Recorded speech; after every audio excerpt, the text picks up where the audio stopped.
we just got to make sure that there's a copy for the attorneys. That's all I'm saying. That's okay. Um,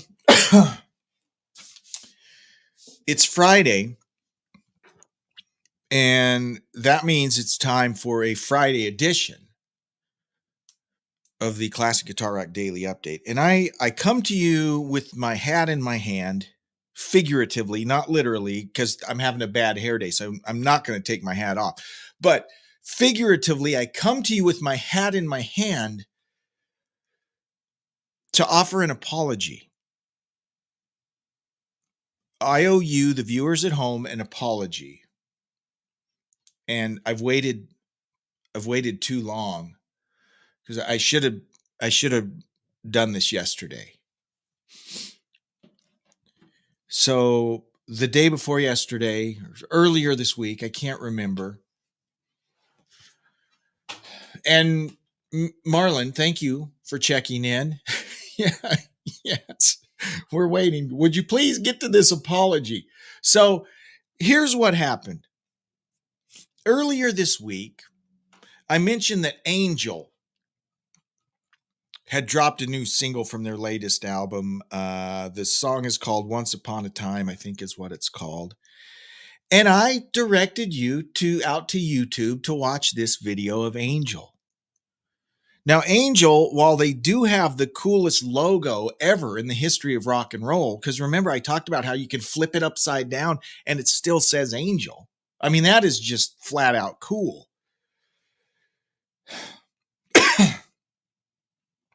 I sent you all out to watch a video. Possibly the worst video I've ever seen. And to be honest, I don't know what's worse. Is it the song? Is it the video? Is it the fact that Punky Meadows has had so much plastic surgery and Botox he can't move his mouth? I don't know. I don't know what's worse of all those things. It's terrible on so many levels. You know what it reminded me of? It reminded me of a Tenacious D video, which those videos are comedy, right? They're jokes. This video was just really bad. It was really bad. And I don't mean to be misogynistic. I don't mean to be negative. I mean, the people they chose to be in this video, it's like, huh? I feel like I have set my credibility as a journalist back years because of sending you to watch this terrible video.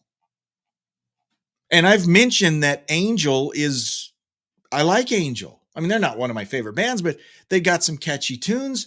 And then here I recommend that you go out and watch this new video from Angel. And I was embarrassed. I was embarrassed for Angel. I was embarrassed for me for recommending it. I was embarrassed for Punky and his hair. I mean, it was just not.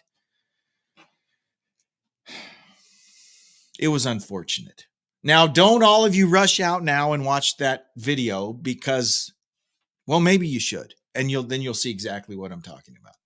But I just wanted to right up front issue an apology for steering you in the wrong direction and sending you out to watch that dreadful video. That's the kind of relationship that I have with you. Is I'm going to be upfront. I'm going to be truthful. I'm never going to lie to you. As a journalist, I've got to tell the truth. Okay. All right. Now, good news. Other than it being Friday, we've got more good news.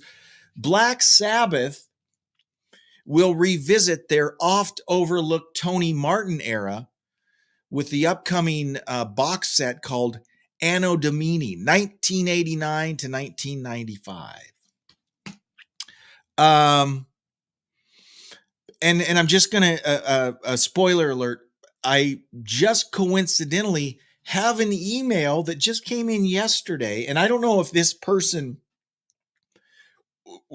had read about this and that's what spurred the email, or if it was just coincidence. But we've got an email that specifically asks about the Tony Martin era. And we'll talk about that in more depth when we get to the email portion of the program. So this box set covers it'll come in a 4 LP, so 4 vinyl or 4 CD collection. And it has remastered versions of 1989's Headless Cross, 1990's Tear, 1994's Cross Purposes, plus a new version of 1995's Forbidden that Tony Iommi has remixed. This is the vinyl debut of several of these albums, while the CD version contains 3 exclusive bonus tracks, the B-side Cloak and Dagger, and the Japan-only songs What's the Use and Loser Gets It All. So Tony Martin, he first joined the band in 1987. He was in there from 87 to 91, and then he came back again from 93 to 97. Now, what happened between that time? Well, Dio came back and did Dehumanizer, and then they did a tour, and then they were supposed to do Ozfest. Dio refused to perform Ozfest, so they brought in Rob Halford to do a show with Black Sabbath. We actually, by the way, have an episode with some clips of Rob Halford fronting Black Sabbath. You should go back and find that episode of the podcast and listen to it because it's really cool. And then, so say, hey, Tony, we're going to kick you out. We're going to bring Dio back in. They did one album, then Dio left. Oh, Tony, will you come back? So they kind of smacked Tony around. So then he came back and he did these other albums. So that is available. And also during that time frame, not on all of the albums, but Cozy Powell was in Sabbath for a while. So this is the era of Sabbath that's people forget about. And there's been a lot of folks that have been wanting a box set here. Now there's previous, The Shining. Is that what it's? No, Eternal Idol, the Eternal Idol album with Tony Martin, which is not on this box set. And I'll talk about that in a bit. I'll just say this. It's an awesome album. It's an awesome album. So we'll talk more about this when we get to the email. But this new box set is available. Regarding the remixing of the Forbidden CD, Tony says, quote, I was never happy with the guitar sound, and Cozy was definitely never happy with the drum sound. So I thought it would be nice to do it for him in a way. Cozy Powell died early 90s. I think he died in a car accident. I just felt that without changing any of the songs, there was an opportunity to go back and bring out some of the sounds and make it more what people would expect Sabbath to sound like. Okay, so for those diehard Sabbath fans who've been chomping at the bit for a Tony Martin era box set, here you go. Go check it out. Speaking of new box sets, new albums, new commemorative ways for fat guys in their basement to spend their money, I won't mention any names. In commemoration of the 50th anniversary of their landmark album, Get Your Wings, Aerosmith has announced the release of a limited edition vinyl out on May 17th. Limited numbers, 1 through 1974, to honor the year of the album's release. The collector's item is pressed on 180-gram custom-colored gold sparkle vinyl, housed in an embossed gold foil jacket. Each copy is uniquely numbered with gold foil and encased in black polyline sleeves, preserving the quality and sound of this iconic album.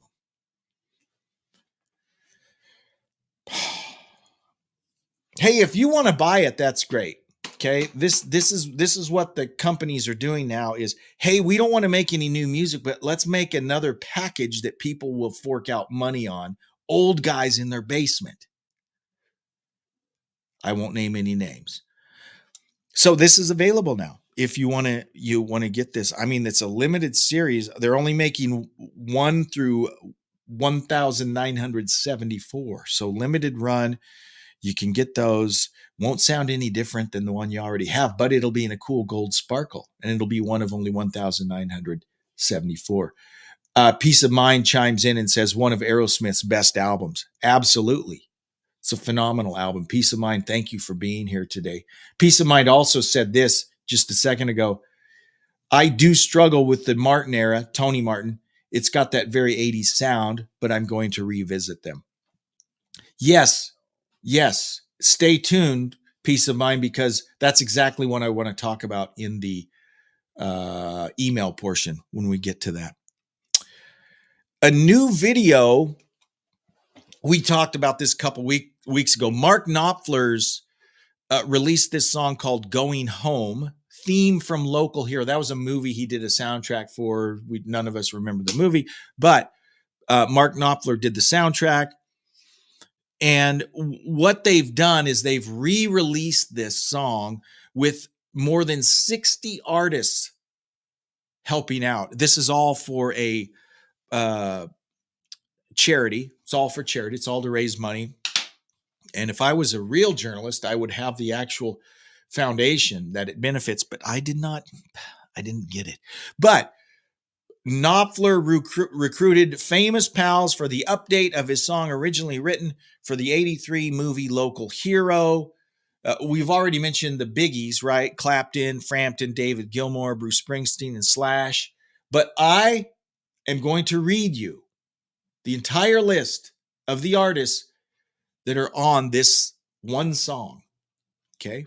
It's kind of like an updated version of We Are the World or Band-Aid or Hearing Aid or the Three Stooges, whatever. It's an updated version of that. Here, listen to this name of people, right?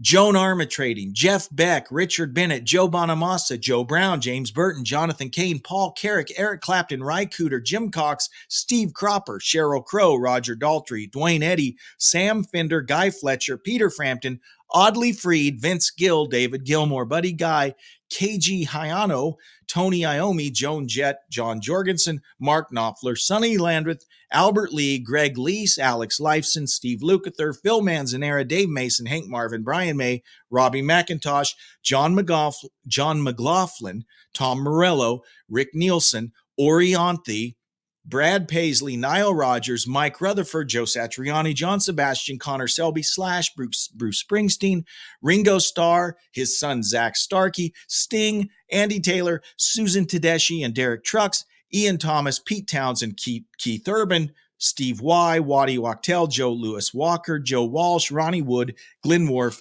and Zucchero. Whew. Holy cow. How do you get so many people on one song? That'll be awesome. It's crazy. From the steaming pile of poop file, you know what that means. We're going to talk about the Rock and Roll Hall of Fame. Ozzy Osbourne admits his pending nomination for the Rock and Roll Hall of Fame weighs heavily on his mind. He's already inducted as a member of Sabbath, but now he's being inducted as a solo artist, which this should have happened years ago too. But instead, they were inducting Green Day and Nina Simone and Tom Waits. He says he's up for the honor as a solo artist now. It's an achievement Osbourne is hoping for, even if he doesn't think it'll happen. He doesn't think it'll happen, but he's way up at the top. He's like in the top 3 or 4. The ones that are looking like they're going to go in right now are Ozzy, Frampton, Foreigner, Dave Matthews Band. I might be forgetting some. Those are like the top 4. He'll make it in, and he should. I mean, if he doesn't make it in, then quote, he says, "It's been driving me mad. It's an honor that I'm nominated, but I'm not expecting to get in. There's Mariah Carey, there's Cher, Lenny Kravitz. I'm up against some serious people. If I get in, I get in. If I don't, I don't." So here's the thing. Usually at the Rock and Roll Hall of Fame induction ceremony, they perform. You know, you'll get up and perform just a song or two. You know, it's not that long. But Ozzy, there are questions. Could he perform? He says, "I would love to, but I can't stand upright." Okay, so he cannot stand. And so when asked, "Hey, would you be able to perform at the ceremony?" he says, "Maybe. We'll see." So we'll see what happens. But yeah, I think Ozzy's going to go in, which is great. He should go in. Foreigner will go in. Frampton will go in. It's looking like Dave Matthews will go in, and I can't remember from there. But Frampton, Foreigner, and Ozzy, I mean, they have to, if they don't go in, it's already a joke. I mean, the hall's already a joke. We know that, but that would just add to its jokiness if they don't get in. Bruce K says Ozzy in his day is actually a very good singer. Ozzy had a very unique voice. He had a very unique, no one could sounded like Ozzy. Yeah, he was very, very unique voice. Mr. Big. This is from the Aging Rockstar file. You know, pretty much everything we talk about is from the Aging Rockstar file, isn't it? Okay. Mr. Big has recruited Michel Lupi, who is in Whitesnake. Michel Lupi is a male, by the way. They've recruited him to assist with the lead vocals during the band's ongoing UK tour, while singer Eric Martin is dealing with an unspecified voice issue. So earlier today, Eric posted on social media, quote, "Hey, fine folks, Eric here. So after these last couple days with my voice going in and out and struggling to keep it together, I'm not going to get into it, wear and tear, work overload, voodoo doll curses, etc. I had a crazy idea that could work. I'm bringing out my dear friend and singer Michel Lupi, Whitesnake, to join me on stage on these next two shows so I can get my strength back. We'll duet on most of the tunes, including the album." So that'll be cool, right? That'll be a good thing that they're not canceling shows. He's going to bring in Michel to help, and I hope that goes well. I was at a Cheap Trick show. This would have been 2001. This would have been like September. It was right before 9/11, probably August of 2001. I go to see Cheap Trick, and what was the lineup? Early in the band, there was an opening band that featured, I can't remember what the band was called. It featured Rick Nielsen's two sons, the drummer, Dax, who's actually in Cheap Trick now, but then his other son, who was the lead singer and guitar player. Then it was Georgia Satellites, and then it was Cheap Trick. Like I said, again, this is 2001. Cheap Trick comes up and starts. Robin Zander, who still has a great voice, one of the great rock vocalists ever, he lost his voice like second or third song in. His voice was just literally gone. And he's like, I can't sing. I mean, it was like, and so they're doing this huddle on the stage. So they did a song, you know, the bass player. What's the bass player's name in Cheap Trick? Anyway, Tom Peterson. So Tom Peterson sings a few songs. So they had Tom sing his songs. Well, then they get Rick's son, who is the lead singer in the other band, to come up and sing. And I got to say, that kid did a great job. And Robin stayed on stage, and he'd kind of sing if he could, but it was Rick Nielsen's son who sang all the songs, and he knew them all. So he's doing all the Cheap Trick songs, and he did a great job. And it was a weird show because it wasn't Robin Zander, but it was still kind of a cool show because they pulled it off and they had Rick's son singing all the songs. So it was kind of a unique experience. And so, you know, it was great. It was awesome. They didn't cancel the show. They did the show. Mr. Big kind of doing the same thing. Hey, the show must go on. So I like that spirit. And I like what they're doing. Marlon says, I would say there are more great bands that aren't in that are in. He's referring to the Rock and Roll Hall of Fame. Unfortunately, that may be the case. Several deserving bands, Styx, Boston, REO Speedwagon, Bad Company, they aren't in there. And there's a lot of crappy bands that are. That's, you know, don't get me. You guys know, and you probably agree, our thoughts on the Rock and Roll Hall of Fame. It's terrible. It's a terrible thing. Okay, so now let's go to our emails. I got a few, and one is super timely as it's exactly about what we just talked about with the new Black Sabbath box set. Dear CGR, I recently listened to an old episode of your podcast entitled Black Sabbath Matters, and you seemed rather dismissive of the Tony Martin era. I actually rather like much of what Tony did with the band. What is it about? Excuse me. What is it about that era that you don't like? I much prefer it to the Born Again album and even to Dehumanizer. Okay, so here's what I'm going to say. I agree with you. I like the Tony Martin stuff better than Born Again. I didn't think that was a great album at all. Production sucks. And I'm not a big fan of Dehumanizer. Love Dio, but I don't really like Dehumanizer. I don't like that album. Eternal Idol, and I'll say this, I'll completely admit this. At the time we made that podcast, I really hadn't listened to that era as much. I'd heard a little, I'd seen some stuff on YouTube, and I wasn't really a big fan. But I will say this. As I've spent time, particularly with Eternal Idol and Headless Cross, those are good albums. I like them. I do like them. Here's the rub. It's a very different sound than Sabbath. Okay. And that is part of the time in which they were recorded, the time in which they were produced. They were a victim of the time. Late 80s, early 90s, that the production sound wasn't great. It did not sound like Sabbath. Just like Seventh Star, remember that was supposed to be Iommi's solo album, but then at the last minute they made him call it a Black Sabbath album. Well, no wonder it doesn't sound like Sabbath. It wasn't meant to be a Sabbath album.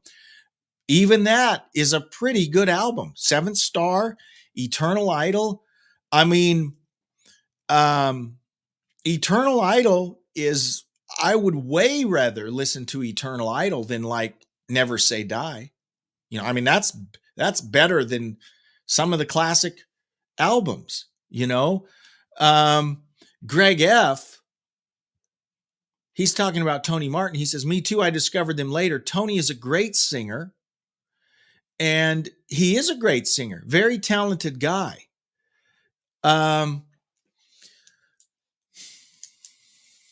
So my opinion has morphed since that podcast. Okay.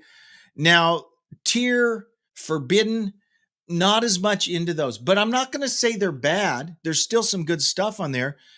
I would say of the Tony Martin stuff, Eternal Idol is just a really good album, front to back.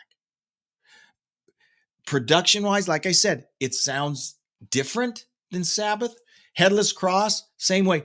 Here's one of the things that gets me about, I don't want to go into I could talk an hour about this. It kind of gets a little cartoony and stereotypical on the Tony Martin stuff. Because here was the thing about Black Sabbath. Black Sabbath, if you listen to their music from the time, this idea of them being like a satanic band was completely driven by the record companies for publicity reasons, right? The creepy pictures, the imagery, all of that was really not what the band was about. In fact, listen to, I can't remember the song on Masters of Reality. Go back and listen to Masters of Reality. And, there are several songs, even War Pigs. They were a protest band. They were an anti-war band. Their messages in their songs, if you listen, don't laugh when I say this, Children of the Grave, right? The whole message, they were hippies. The whole message of those early Sabbath songs, yes, they had the dark, scary music. That was kind of the hook. But you read the lyrics that Geezer wrote, okay? They were not into Satanism, right? Their message was about, go read the lyrics to Children of the Grave, right? It's about love. Go read War Pigs. It's anti-war. It is not, it's so funny. Well, by the time you get to the Tony Martin era, they just took this whole satanic thing and just amped it up. And then they just tried to make their songs all scary and devilly, and it doesn't work for me because it's stupid and it sounds contrived, right? But it doesn't take away the fact that Tony Martin, phenomenally talented guy, great singer, and I think he was against the 8 ball because look at what he had to do. He was coming in to replace 2 legends. 3 if you count Ian Gillan, but I don't really count it because the Born Again album sucks so bad. But he's coming in after Ozzy Osbourne and Dio, so he doesn't have a chance. Unfortunately, as talented as he was and as great a singer he was, it didn't really resonate with the public, so it was never really commercially successful. But the guy was very talented, and those are some great albums. Like I said, Eternal Idol, it's a great album, start to finish. Let's see what Marlon says. He said, it's all where you first come into a band, ain't it? And, Marlon, that's a very good point. And that's the thing that gets lost in this a lot of time is music in general, by its very nature, is subjective, right? I've been arguing with Judas Priest fans the last 2 weeks. I say argue. I'm been having spirited debates with Judas Priest fans. And you know what it comes down to? It comes down to just what you said. It depends on where you first come into a band. If the first Sabbath album you heard was Mob Rules, then the Dio era is your Sabbath. If the first Sabbath album you heard was an Ozzy album, it's got to be Ozzy. If there might be people that their entry point was Tony Martin, and that might be the stuff they like the best, and that's okay. It's all subjective. It's all subjective. Greg F says, finally someone agrees with me on the Born Again album. It's complete trash. It is complete trash. Yeah. From the cover all the way through. Of course, that whole story of Ian Gillan joining the band is even a joke. I mean, it's just funny how it all worked out. But so yes, my thoughts have kind of morphed a little bit on Tony Martin. So I would just say this. There are some gems in that Tony Martin era. Eternal Idol, which is not part of the new box set, by the way. But Headless Cross is solid too. Tear, again, there's some good stuff there. Forbidden, probably to me, the weakest of them, but even that is okay. That's the one that they're going to remaster because the production is pretty dreadful on that. But, if you're a fan of the Tony Martin era, it's probably a good thing for you to check out this box set. Marlon says, those people that think the mid-'80s Rush is the best. Oh, Marlon, you're exactly right. I'm on a lot of the Rush discussion boards, and they're talking about Power Windows being Rush's best album. It's subjective, so I won't make fun of them, but behind their backs, I make fun of them. Totally. Yeah, but it's the same thing. It's when you begin to listen to a band, that's your era of the band. And I get that. And that's, to be honest, that's part of the fun. It's part of the fun. Hopefully you have a favorite era of your band, but you're also able to at least appreciate the other eras of the band as well. Okay, now, I got 3 emails, guys. So let me read you another one. Jeremy, hang on, our station today, gas station fountain drinks, our sponsor for the day. All right. Jeremy, I've been listening to the podcast from the beginning and I'm a regular listener to the daily update now too. Don't really have a question. I'm just emailing because you are always asking people to email you. LOL. Hope this finds you doing well. Your fan in the UK, Julia. Julia, thank you so much for checking in. Thanks for the email. By the way, the email address, classicguitarrock@mail.com. I'd love to hear from any of you. Now, this one, I intentionally have not thought about this. I saw this, copied and pasted right before we started. So I have tried not to think about this. Here's the subject line. Don't think, just answer. Here's what the email says. Favorite album, favorite band, favorite song. From Doug Faber. Favorite album. Right now, I'm going to say my favorite album is 2112 by Rush. Right now, at this moment. First album I thought of. My favorite band, actually, right now, the band that jumps out, because I've been in a kick right now, Judas Priest. Okay. Favorite song. Okay, here's the song I've been listening to a lot lately. Children of the Sea. Black Sabbath. Isn't that fascinating? My favorite album was Rush. My favorite band was Judas Priest. My favorite song was Black Sabbath. But this could all change tomorrow. That's a great question to ask yourself. What is your favorite album, your favorite band, your favorite song? Is it all from the same band? That's pretty crazy. Rock Dog says, "Hey, I like mid-'80s Rush." Hey, I do too. And I don't mean to disparage the mid-'80s Rush. I'm just saying my favorite Rush album is 2112. But my second favorite's Moving Pictures. That's early 80s, right? Signals is a great album. Permanent Wave. So yeah, there's some great 80s stuff. I prefer Grace Under Pressure to Power Windows myself. I love Grace Under Pressure, and that's one that's typically not ranked too high. Greg says, great song. Are you referring to my Children of the Sea song? Maybe so. I love that song. And I love the Dio era Sabbath. Anyways, now I'm all fired up. I want to go listen to some Rush and some Priest and some Sabbath. What a way to get the weekend started.